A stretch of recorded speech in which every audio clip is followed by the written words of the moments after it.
Forced me into this 10-year-long friendship. So that sucks for me. Philly is overlooked. This city is absolutely awesome. Hopefully someone wants to listen to this. Maybe it's only one. Maybe it'll be 1,000. Maybe it'll be 1,000,000. Who knows? Philly's definitely dirty and grimy. But we are dirty it doesn't and we are feel. grimy. This is Join or Cry. Philly, let's get silly. Welcome to Join or Cry. I am your host, the cheesesteak chasing, chariot racing, Grant Horan. My friends call me Ranch, so can you, and I'm joined alongside the gracious, the ostentatious, the Philadelphia flirt, Carly Potomac. Carly, what is the word on the street this week? The word on the street this week is my liver has finally recovered from this very long, very fun, very kind of random weekend that we just had with our good friends here. But we are back in business, and I'm so happy to be here. What's going on with you, Grant?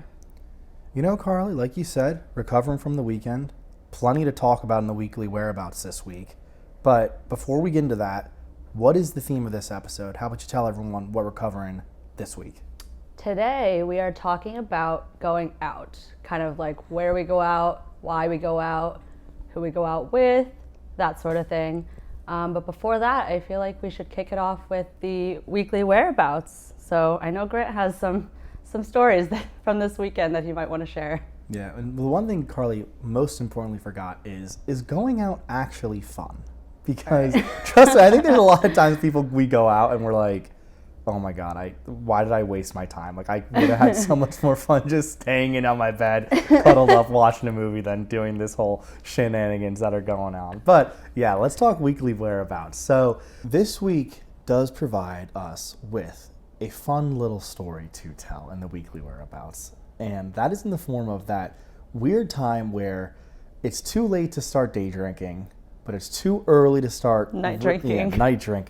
So you're in that kind of area where it's like, what sober activity do we do, right?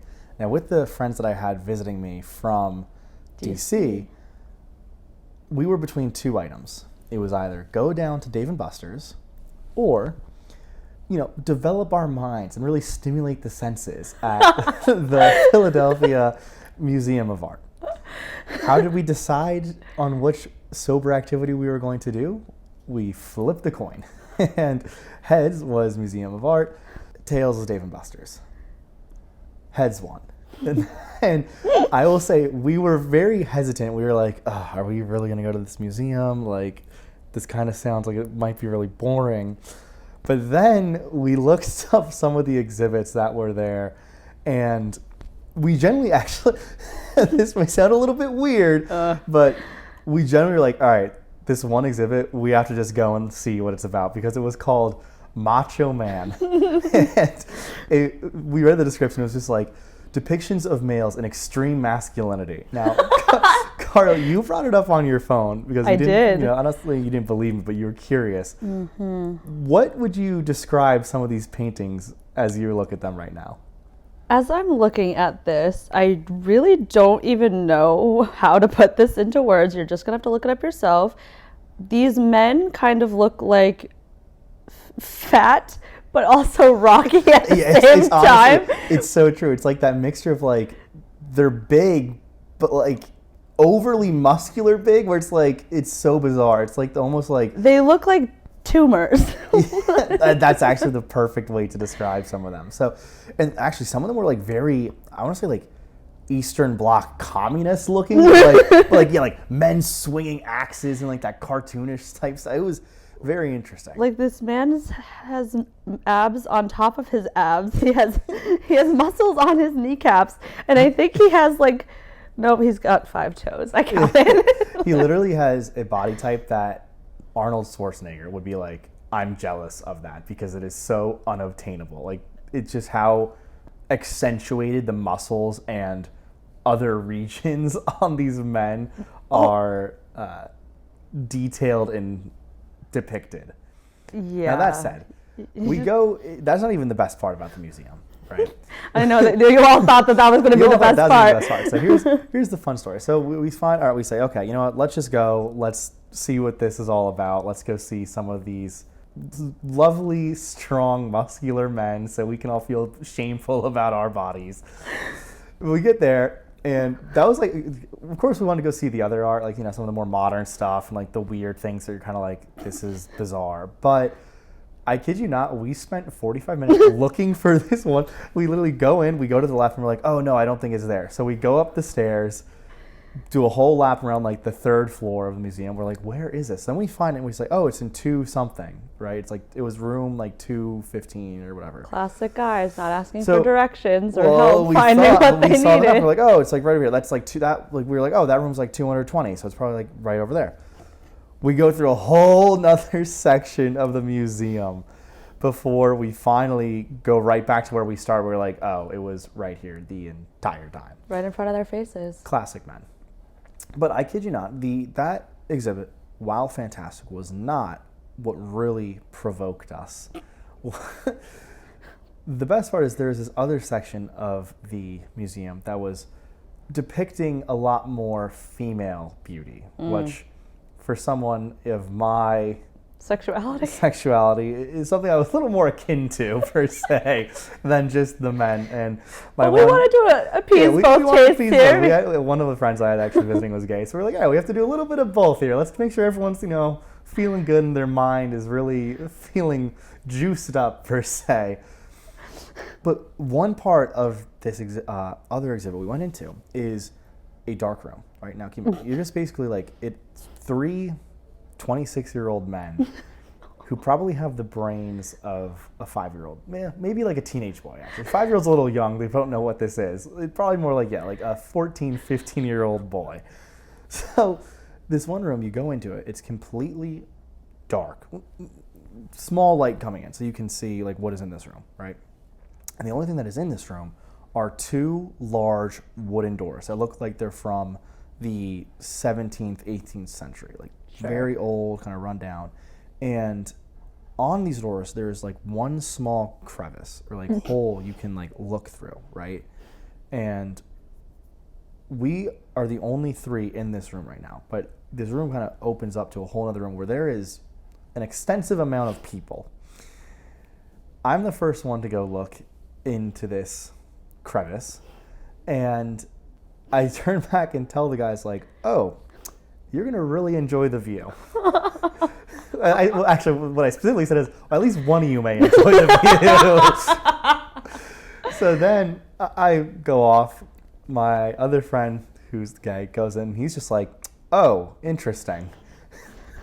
Then my third friend, who goes and looks in the hole, and I kid you not, as loud as he possibly can, unintentionally, and he was just so provoked by what is actually behind this, goes, whoa! And everyone looks at us, and me and my friend are like, oh my God, like head down. Dude, I cannot believe you've just done this. You've drawn so much attention to us, and now they're going to all come in and look at this. I mean, granted, they may have the same feeling, but so you're probably wondering at home, what was behind this peephole? Because that's what this was. It was a woman lying down in a field, like a very realistic mannequin woman, fully naked with very detailed sections of her body. And that one area of her body, I kid you not, it was full vagina just right like in your face. And then it was weird, it's like you couldn't see her face.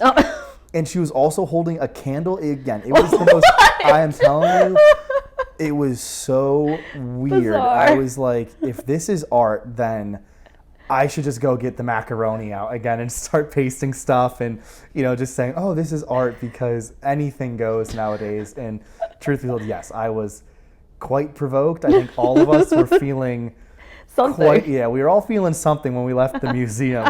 And I will say, like, between Dave & Buster's and the mindfulness and just the full-on enlightenment I received, I mean, it was like, all right, it basically was the choice, again, at the beginning of the day was, all right, go to a quote-unquote like mini casino, which is Dave & Buster's, and get your tickets and play your stupid arcade games, and maybe you get a paddle ball or something at the end of it.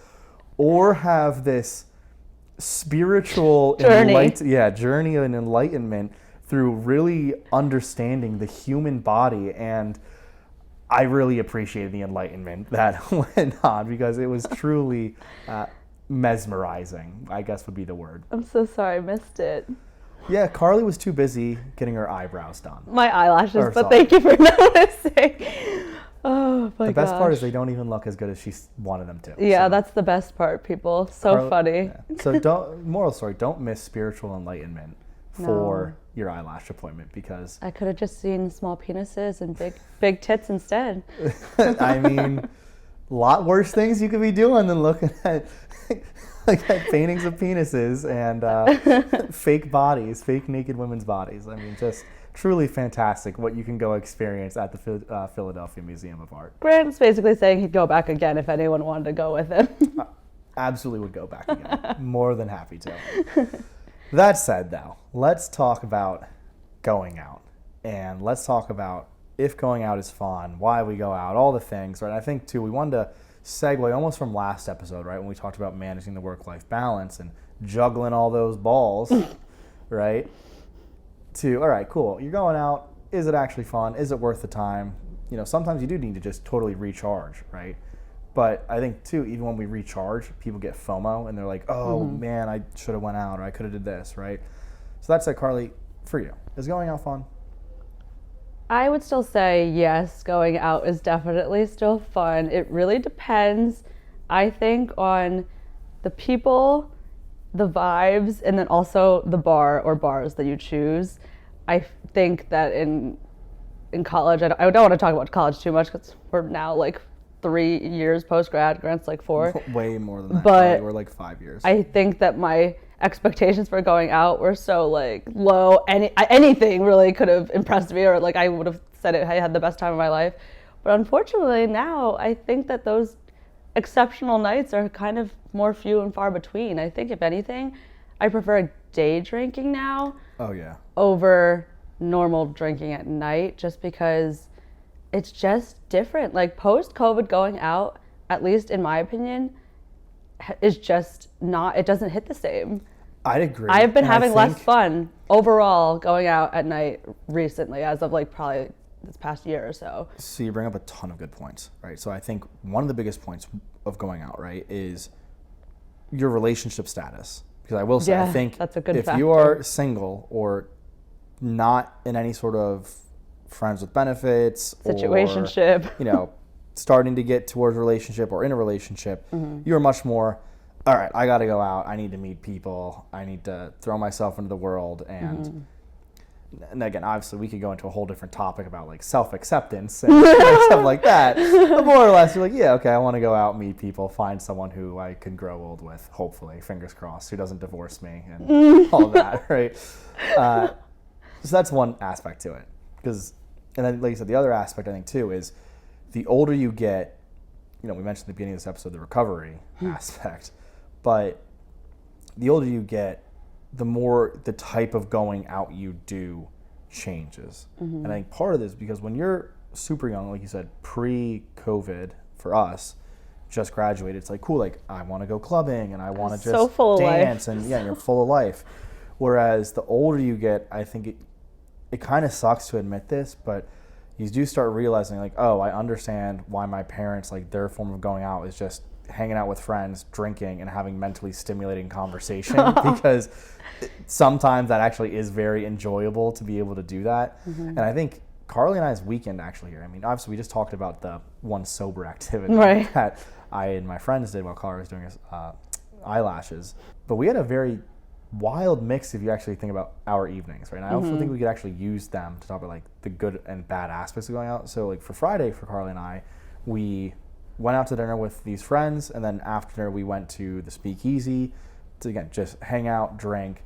And that first half of the night was a very like adult Super going adult. out, right? Like, cool, let's go get a really nice dinner. Let's go to this really nice place and get fantastic cocktails. I will drop the name of it now. It's called Franklin Mortgage and Investment, now that I've been there a couple times. Definitely go.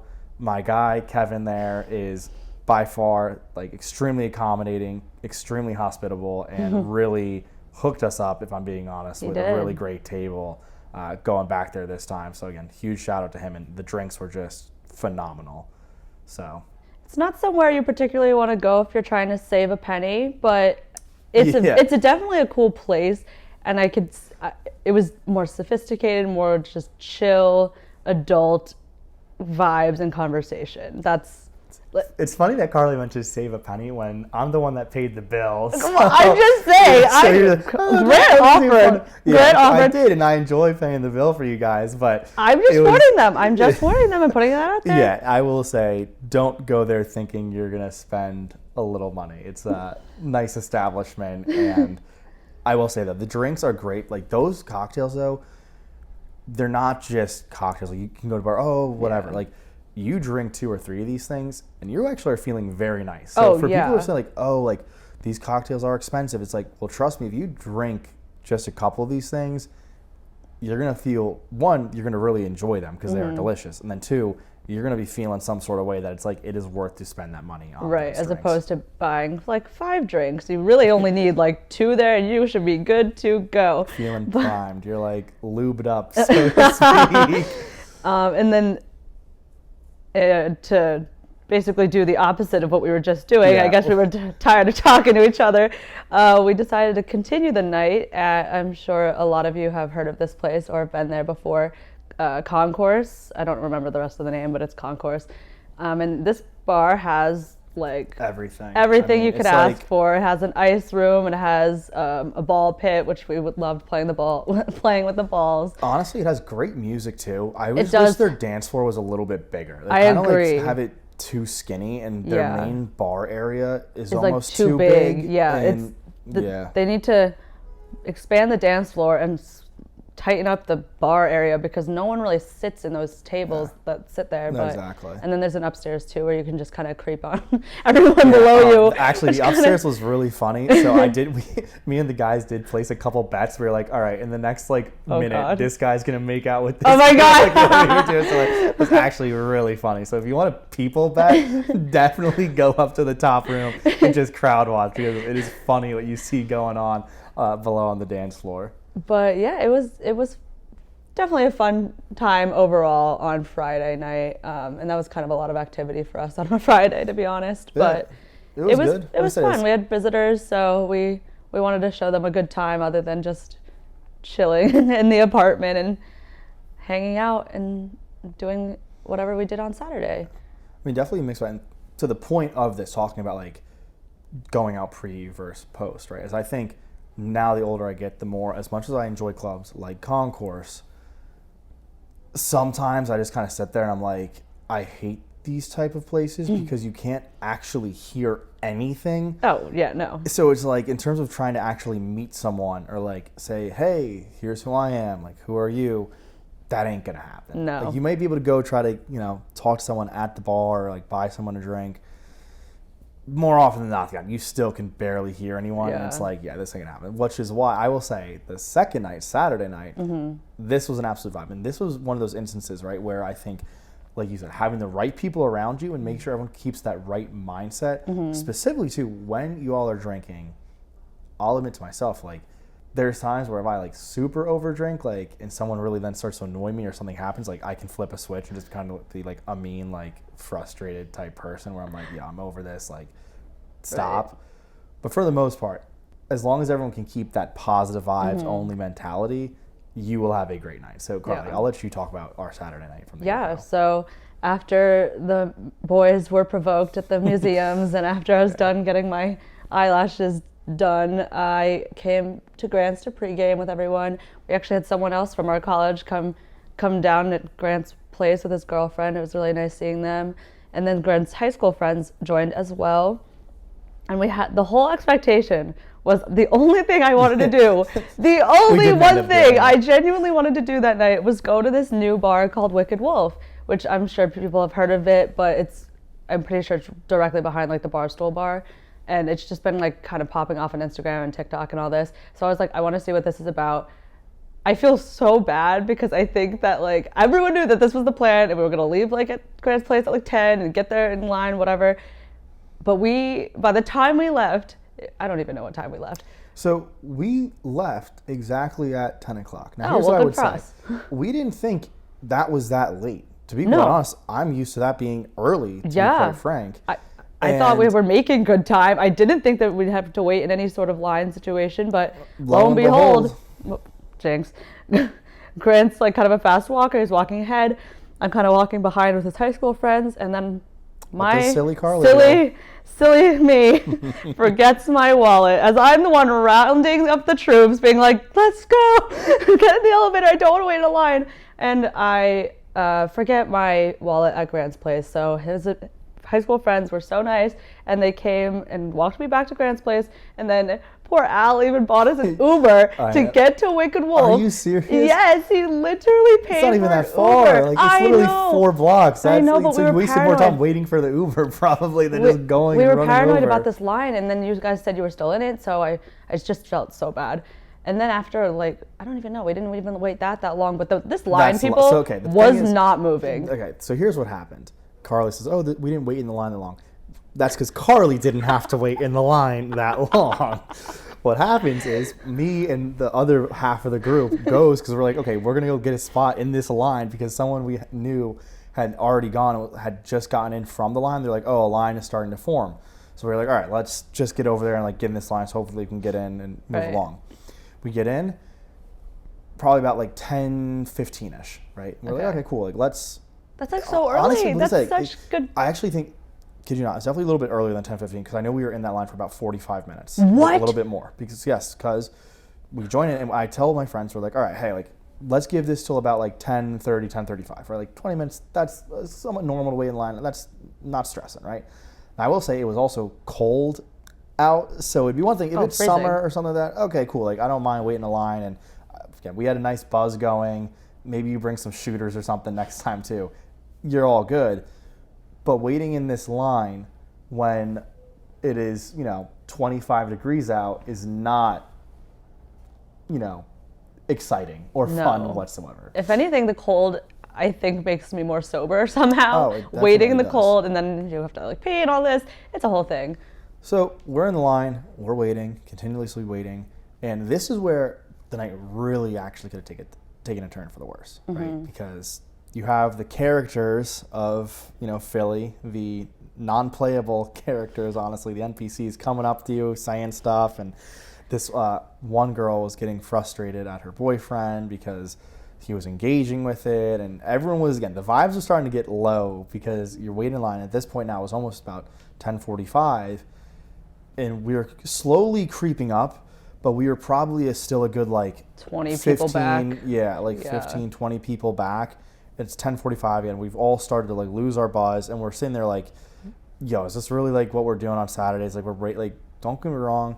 Nothing Trust that the this process bar sometimes, could provide would have been worth that wait. Yeah. Even though I didn't wait in it the full time, but I just felt so bad. And it was one of those things you come to that realization where it's like, okay, if we get into this bar, one, it's obviously crowded. Obviously. Right? So we're probably going to be waiting at the bar to get served. The dance floor or whatever they got is probably going to be super crowded, and you're just be bumping into people. Probably end up losing a bunch of us along the way. So what do we do instead? Well, I will tell you. We pull a rabbit out of the hat, total audible, as it's Eli Manning, Omaha, total shift of the line. We go literally down a block, over a block to Top Tomato. And y'all are thinking, Grant, that is a pizza place. What do you think? You went out to a pizza place? Oh, It's not just a pizza place, my friends. It is an absolute slept-on hidden gem. And we may have ruined it by telling people about it. I know. Yes, of course, the bottom floor is a pizza joint. But up the stairs, really what made it great, it was the perfect amount of people in the bar. Yeah. Where we could go up to the bar and get served within 2 minutes, 3 maximum. The drinks were cheap. And then the DJ that was playing there was actually really good. No, yeah. Loved the music.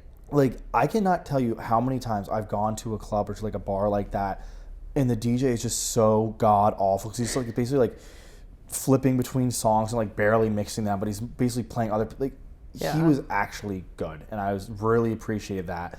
And then, like I said, it was the perfect amount of people on a dance floor where you could still move around and have fun. And again, people where you could meet people. The music wasn't too loud. You could actually say hi.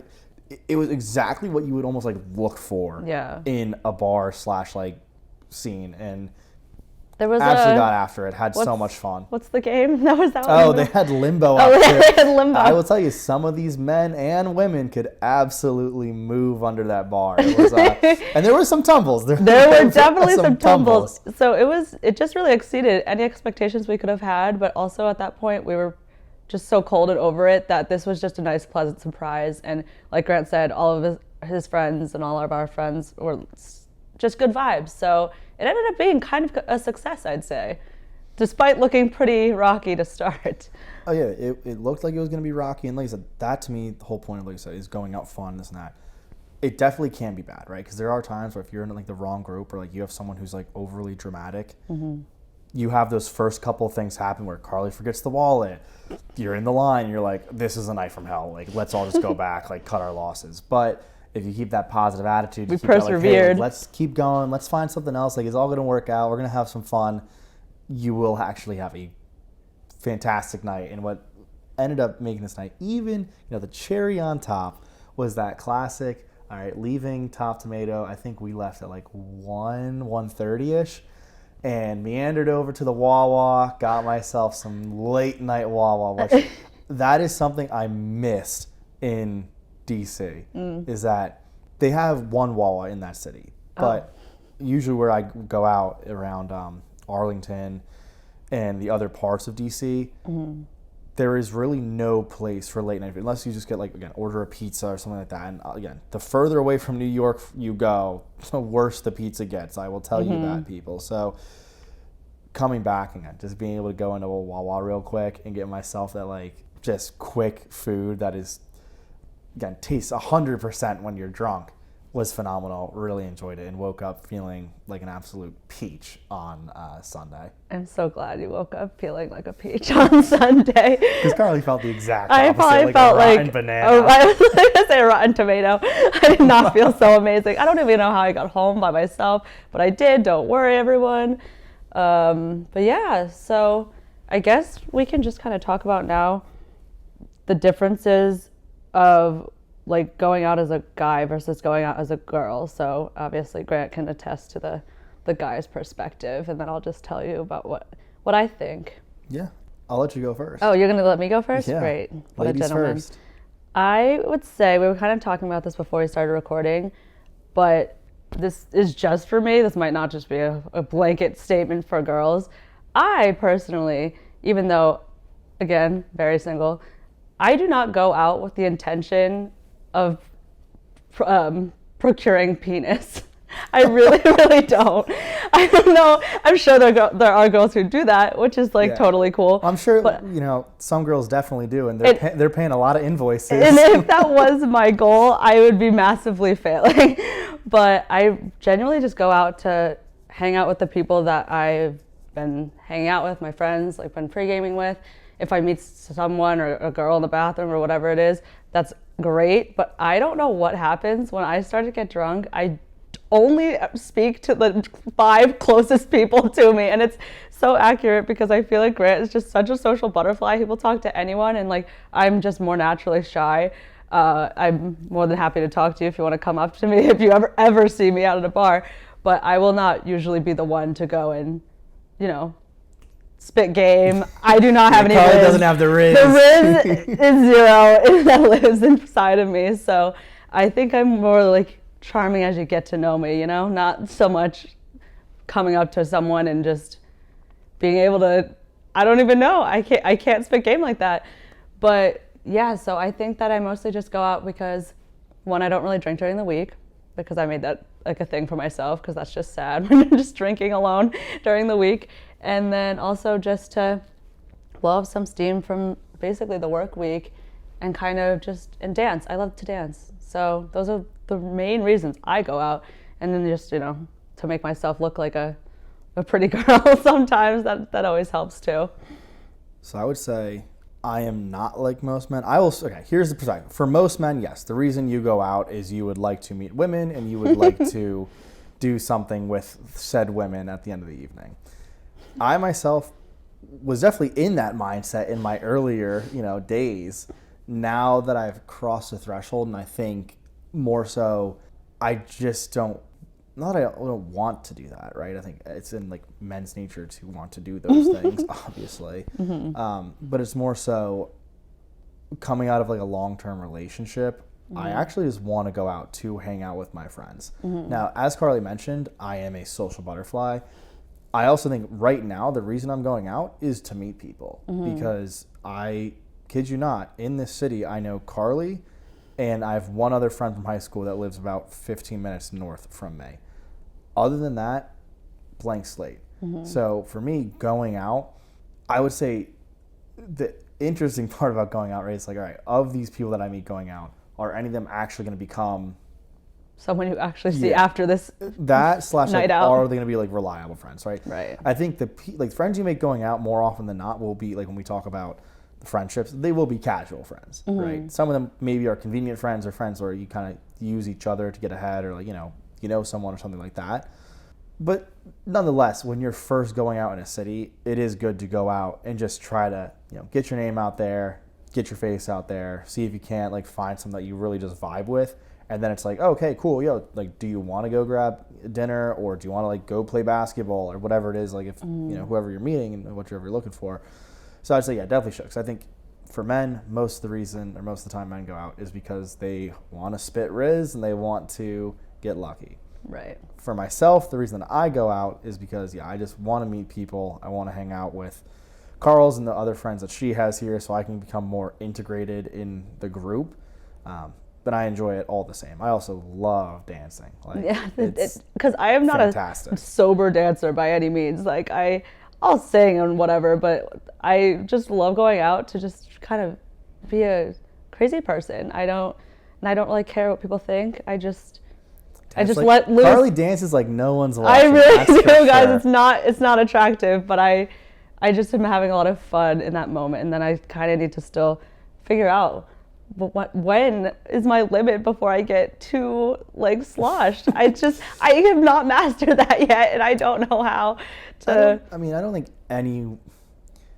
I was gonna say I think some people have mastered. I don't know if anyone has mastered that. I feel like really? sometimes you just get in those moods or those like moments where you're like, I'm just gonna get after it, and I really don't care. So I don't know. Such is life. People have their limits. Some of them choose to ignore them, and sometimes that can be fun. And then I guess, do we want to just talk about where we've gone out that we like, or well, I guess more so me than you since you haven't been here that long. But I would say of the places I have gone out, which, like you said, is few and far in between, being the fact that we'll get I've them out been here there all of a month in a quarter, like maximum. Oh yeah. I really did like. I like Concourse. I'm not going to say I don't like it. I still vibe with it. It's a fun bar or club to go out to. Barstool is cool. Vibe with that. And then, honestly, I think Wicked Wolf will be really cool. Once we get in there, yes, yeah, hopefully. I think, too, the other thing is, again, this month that I've been here, it's been cold, so a lot of these things are like more like club stuff / like indoor things. Actually, also with like football being played, a lot of the places I feel like we've gone out have had sports. I did like Ubon and Tradesman. Those are also two like chill places that are kind of like that good mix. I think what's interesting to me is honestly Ubon and Tradesman. I feel like the vibe is very similar to like what we got at Top Tomato. It's just like they are more popular, so they get much more crowded, which is what it is. And if you want a place that you're going to meet people and it's going to be crowded, well, yeah, then go to one of those places. Don't, take a swing and a miss. Ooh, where else I like Fergie's, but that's a totally like if you just want like I don't say it's a hole in the wall. It's not a hole in the wall, but if you just want like a casual place to drink with friends, Fergie's is a 10 out of 10 place too. I also like Fido, which I've only been a couple of times, but I think that we should revisit that place. Maybe we should make that a goal to kind of find newer places to go, because I think I've showed Grant kind of all my normal places to go because they're so close and it's so cold. So unless we take an Uber and try to go to not Center City. Yeah, actually this other bar that I went to, on South Street there, Tattooed Mom. Oh yes, I've heard good things about that place. So cool. Like that, it was a really... I don't call it a dive bar. It's not a dive bar, but like the way it's done up and the way it's like what's the word I'm looking for? Staged. Oh, okay. It is very dive bar-esque, like just stickers everywhere, like old amusement park stuff. Oh, fun. Totally like cool bar that I would recommend for people to go pay a visit to. Yeah. That all said, though, I guess moral of the story, right? When we talk about going out, is it fun? Can it be fun? Why do you go out, right? Everyone needs to blow off steam. So no matter what your goal of the night is, whether it's to go find a common wench, Oh my God. or whether it's to just hang out with your boys, going out has its benefits as long as you do it right. You keep that positive attitude. You're with the people you enjoy, and you know you're with the people that aren't going to cause too much drama in your life. Because when you do that, although like yes, you're definitely pulling some miles on your liver, and you probably will get some Sunday scaries that may even bleed into Monday. There are times where I have weekends like this, and I still end up feeling recharged going into the next week. Just feeling like my social bubble and just like my overall like mental health is good, even though again it might be the healthiest way to go about balancing it all, right? Yeah. I do feel really good going back and doing that, and again going out and doing having those social interactions, to blow off that steam and just get me prepped up for the week ahead again. And just going off of that, before we kind of wrap this up, we actually have a couple more things to talk about. But one, do you think that you get anxiety? I've heard this like kind of a lot recently. I don't think I experienced this, maybe just because I don't do anything regretful when I drink, but I don't think I really have anxiety to begin with. So I just was kind of wondering if you feel that you get anxiety, because I've just heard it a bunch of times like recently, and I was like, what even is that? Is it like stress after you've been drinking? Are you embarrassed for something that you had previously done? Like I don't. Yeah, so it can be brought on by a bunch of things, right? I think a lot of unfaithful men have anxiety if they go do something wrong and then the next day they have to deal with that. Luckily, I haven't had to deal with that feeling. But I would say I have gotten anxiety, and it depends for me, right? Like how I feel in my overall life, right? Because if I'm stressed, or I don't want to say regretful, but like if I'm worried about some other stuff, alcohol naturally is a depressant, right? So if you are drinking a ton and then you wake up the next day and again, that toxins, again, just the alcohol still in your system kind of dragging you down, and now you're worried about this and stressed about that, it is not good. I will say in the 3 months that occurred after my breakup and work stuff that I had going on that was fairly stressful prior to the start of this new year, I had to stop drinking because when I did, it was again just fueling into the depression and just like the bad mental state that I was in, and I could easily say there was anxiety. So I took off like another month and a half, 2 months of drinking, where I was like, dude, like I need to make sure I am mentally okay before I start drinking and going out with friends and doing this, because it's not helping me get to the place where I want to be. Luckily, I've gone through that door, feel good again, and now I can go back out with you guys and have absolutely bang up weekends. I think he's back, guys. Sad boy Grant, I think might have left us. Sad boy's gone, but yeah, without a doubt, like I think anxiety is real. I think it has to do with a lot with other factors than just, oh, I drank and now I'm anxious. So, like, that happens to some people, absolutely. But yeah, I think the more kind of secure or stable you feel, the less anxiety or like hangover anxiety you may have, because you're like, okay, like I feel comfortable, I'm excited to go back into work, like everything's peachy keen. Yeah, that makes sense. And then I guess one more thing that I'll just ask before we get into our questions of the week is, do you feel FOMO when you don't go out or when you choose to forego going out? It depends. Okay. I think, I'll just go back to that 3-month stint. There's definitely times where I was like, dang, like I kind of wish I was going out. Like I wish I was with my friends. Like it looks like they're all having so much fun. Like one example is they all went to like see our college team, JMU, play against Old Dominion, right? It was like a huge rivalry game for us our first year. And they went down to that game, and I stayed home. And I like had planned on going that trip. I had like paid for the ticket, all the stuff, like set up the Airbnb. And it really was sad, like when I had to kind of stay home, and I literally just sat there and watched the game on the couch with my dad, which, okay, love my dad and like so happy, and I got to spend a ton of time with him. But like when you see all your boys down there getting after it, going out to the bars, then going to the game, seeing JMU win, I was kind of like, damn, like that really like sucks to see them get to do that, and I'm not feeling there. So yeah, definitely think FOMO is real.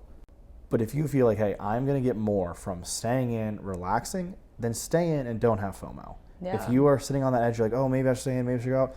Dude, you only live once. Yeah, go out, have some fun, deal with the anxiety or the repercussions the next day. Like, every action has consequences, right? Some could be good consequences, some could be bad consequences. But just got to go make the most of it. What's your thoughts on the FOMO? I agree. I would say I'm really good at saying no when I don't want to do something. Like, I don't think That's that I true. have people-pleasing tendencies, which we could get into it like a whole nother episode, but I genuinely feel like I don't really get FOMO just because if I'm not feeling like going out, I will not ruin anyone else's times by like making me feel like I need to just be there to be there. Other Saturdays will come, other Fridays will come. This is probably not going to be like a revolutionary night out or anything. I just won't check social media if I'm feeling a little like bummed that I didn't go out or whatever. I kind of just am like perfectly content just staying home and being a recluse and watching TV in my room. Like, that's totally fine by me. And like you said, if that's what you think that you need to re-energize and kind of recharge, then that's what you need. So there's no really need to feel left out. Like, it's not like I'm not getting invited to things. It's more me turning them down, if anything. Yeah, for sure. But yeah, so did we want to talk about... We're going to do the one question. We had a couple people sending questions, but it's be hard to go through all of them in a singular episode. So continue sending them our way. But the question of the week here is a call back to the Friends vs. Foes episode. Ooh, okay. And the question is this, Carly. Okay. How would you go about ending a convenient friendship? Wow. Okay. So if you guys haven't listened to the Friends vs. Foes episode, go back, listen to it.